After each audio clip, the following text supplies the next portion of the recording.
జనవరిలో ఒక కుంభకోణం బయటపడ్డది.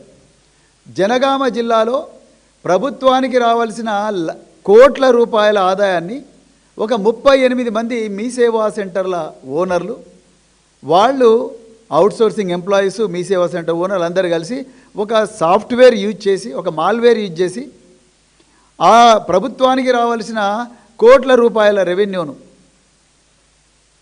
వాళ్ళందరూ కూడా తీసుకొని రైతుకు మాత్రం 10,000 రూపాయలని చూపించి, 6 లక్షల రూపాయలని చూపించి, వీళ్ళు ప్రభుత్వానికి మాత్రం కేవలం 1 రూపాయి మాత్రమే కట్టారు. అంటే రైతు దగ్గర మాత్రం 1,00,000 రూపాయలు కలెక్ట్ చేసుకుంటాడు, ప్రభుత్వానికి మాత్రం ఆ 5 సున్నాలు తీసేసి 1 రూపాయి అని చెప్పేసి కట్టారు. ఆనాడు ఈ భూభారతి కుంభకోణం బయటపడ్డది. ఆనాడు ప్రెస్ మీట్ పెట్టిండు పొంగులేటి శ్రీనివాసరెడ్డి గారు. ఆయన చాలా తేలికగా చెప్పారు, ఇది చాలా చిన్నది, ప్రభుత్వాలు ప్రతిపక్ష పార్టీలు మాట్లాడుతున్నట్టుగా ఇది 1,000 కోట్ల కుంభకోణం కాదండి, కేవలం 3,95,00,000 కుంభకోణం మాత్రమే అని చెప్పి జనవరి 2026లో చెప్పారు గౌరవ మంత్రి గారు. జనవరి, ఫిబ్రవరి, మార్చి, ఏప్రిల్, మే, జూన్, జూలై నెలలో ఉన్నాం. అంటే దాదాపుగా 6 నెలలు అయిపోయింది, 7వ నెలలో ఉన్నాం మనం.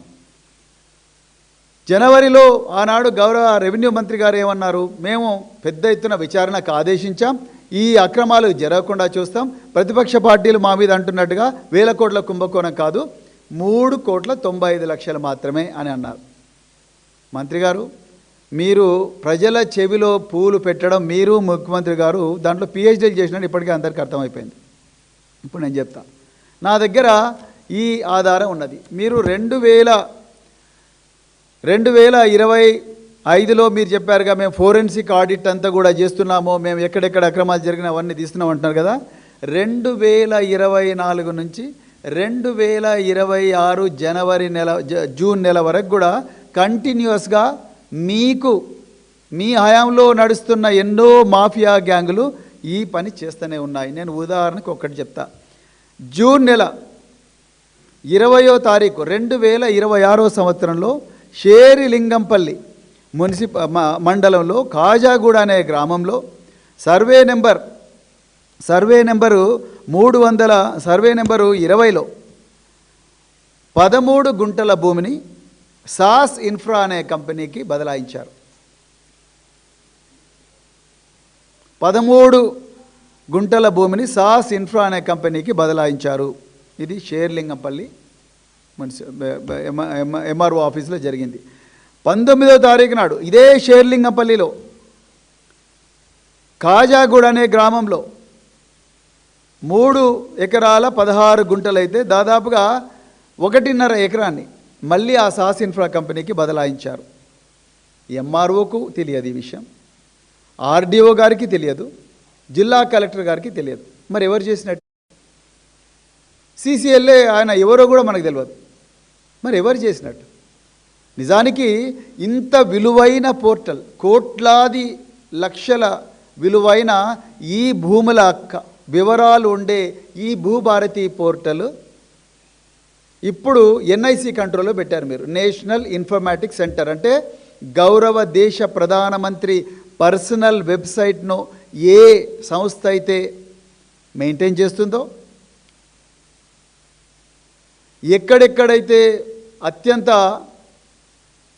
రక్షణ ఉన్న డిపార్ట్మెంట్ల యొక్క వెబ్సైట్లను ఏ సంస్థ అయితే మేనేజ్ చేస్తుందో, ఎన్నో లక్షల కోట్ల విలువైన డేటాను ఏ సంస్థ అయితే మేనేజ్ చేస్తుందో ఆ సంస్థకు మీరు ఇచ్చి చేతులు దులుపుకున్నారు. ఆ సంస్థ వాళ్ళు ఏమంటున్నారు, మాకేం తెలియదు, రెవెన్యూ డిపార్ట్మెంట్ మాకేం చెప్తే మేము చేస్తాం, వాళ్ళ ఇన్ఫర్మేషన్ మాత్రమే మేము దాచుకుంటాం, అంతే తప్ప వీటిలో ఎవరి దగ్గర తాళం చేతి ఉందని మనకు తెలియదు. మరి ఎంఆర్ఓ దగ్గర నాకు తెలియదని ఆయన రిపోర్ట్ ఇస్తున్నాడు, ఆర్డీఓ నాకేం తెలియదు అంటున్నాడు, కలెక్టరు నాకు తెలియకుండానే ఇది జరిగింది మొర్రో అని చెప్పి ఆయన సీసీఎల్ఏ కంటే చీఫ్ కమిషనర్ ఆఫ్ ల్యాండ్ అడ్మినిస్ట్రేషన్కు లెటర్ రాస్తూ ఉన్నాడు. మరి ఈ విషయం చీఫ్ కమిషనర్ ల్యాండ్ అడ్మినిస్ట్రేషన్కి తెలుసా?